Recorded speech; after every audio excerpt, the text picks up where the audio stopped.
I'm also here with the news managing director and friend and author, Mr. Chris Hoke. Chris, thank you so much, my friend, for taking the time out to be on the show.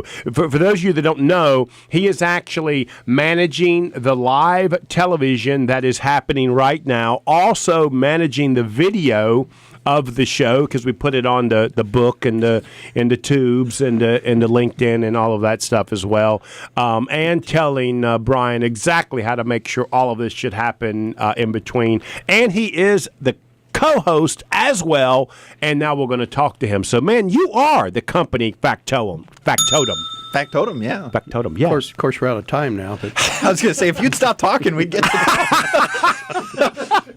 Pat, can we inhibit on home ad just a little bit? Oh, boy. Give us a few minutes. Okay, so Chris, you wrote a book called The Dorm Room Newsroom. What was it about, and what inspired it?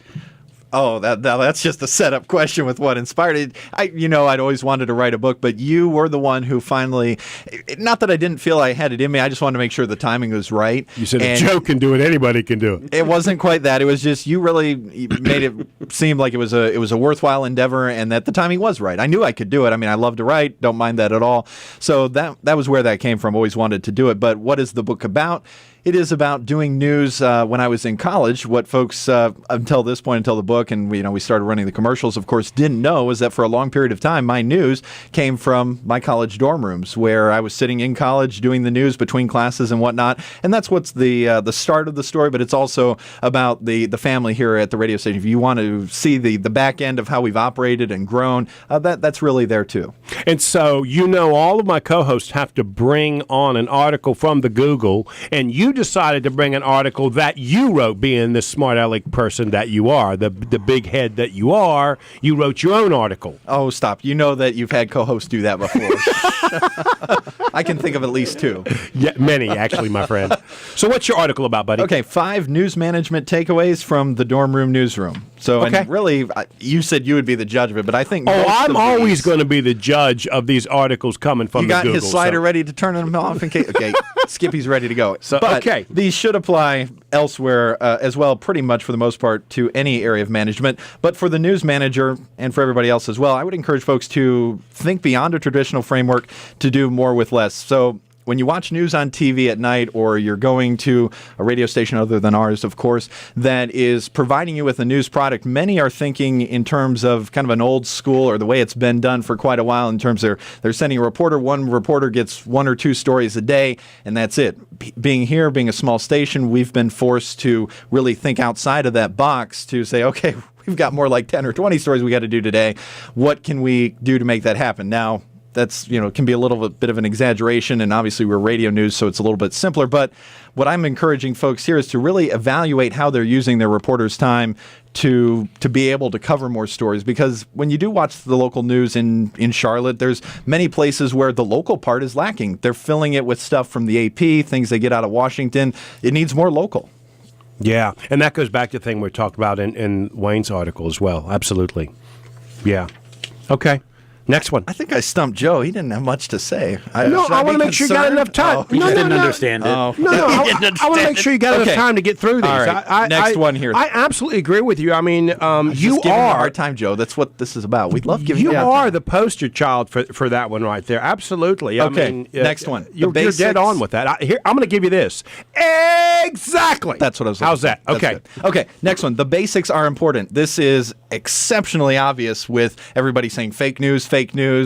Some people say it when they just don't agree, but it's out there, right? There's a lot of news that is driven by an opinion. So what I'm encouraging news managers and journalists here to do is get back to the basics of journalism. People have forgotten about the basic tenets of journalism. They think it's all about the feel-goody story and all about the emotions. Yeah, that's what people connect with, and you should tell a good story, but at the end of the day, it is what it is. I mean, I love telling people, it comes up later in the story, I hold no emotional attachments to the story. It is what it is. Whatever it is, we just present the facts. So, well, and what I find out about this, it's really interesting. Most news people do not set the stage of exactly what happened before they tell me Bob's in jail, right? Mm-hmm. Like they're assuming I know why Bob's in jail. Let me say Pat's in jail.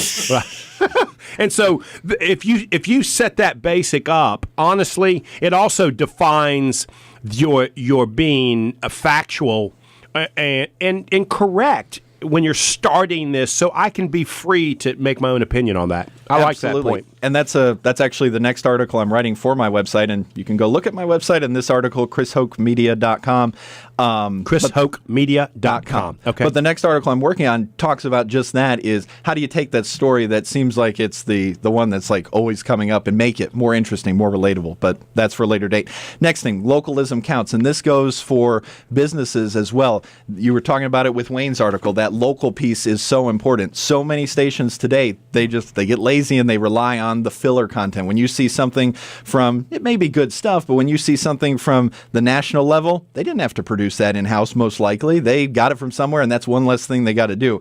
Stations need to get back to that local content because you can't get that just anywhere. You're not going to go find a website from halfway across the country telling you what's happening in Statesville. Let me just put it to you in another way, and I know this because I've been talking with the CEO of the guy that bought the Citizen and the Herald. Bottom line is your money is going to be made local, period. That's what's happening in the media. There you go.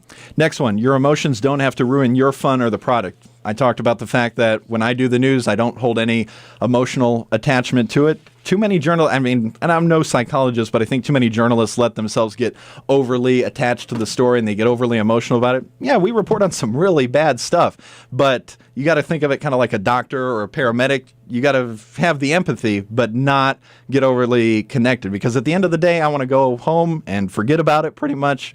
And by having that lack of personal connection, you will deliver a better product to your viewers, to your listeners, because you'll be able to stay more fact-based. Okay, let's be clear about this. I'm going to say something. Wayne's face is going to get red. I do agree with you, but anything you do it with passion. Don't lose passion just because you're taking the emotional connection out of the actual story out. Do you want to argue with me about that? No, I want to give you an exactly. I'll take it. Please don't cater to him. It's just easier. We'll get to talk a little bit more. We only got like 2 minutes left. The last one is have fun. Joe's really good at that. I'm good at that. We deliver the facts and get the story out there, but you saw what happened during the break. If you were watching on TV, you saw the Grinch come up on TV to make fun of Joe. Have fun with it, whatever you're doing. And that goes back to the passion thing. Have fun. Yeah, you're absolutely correct. So if somebody wants your book, how can they get it? You can go to chrishokemedia.com, get a link there. If you're on Amazon right now on your phone, maybe doing that last-minute Christmas shopping, I don't know if it'll still come for Christmas, but you can order it via Amazon. You can get it. You can download it on your Kindle. You can get it as an audiobook, which you had listened to. And I must tell you, if there's those of you out there listening, if you've got some kids getting ready to go to college or just started college, it's a great book to give them. Chris gives some wonderful advice, speaking to them on their level. It really is just a fantastic book. Chris, thank you, my friend. Thanks for everything you do for me Thank you, Joe. during the year. And I know the radio station is just blessed to have you here, buddy.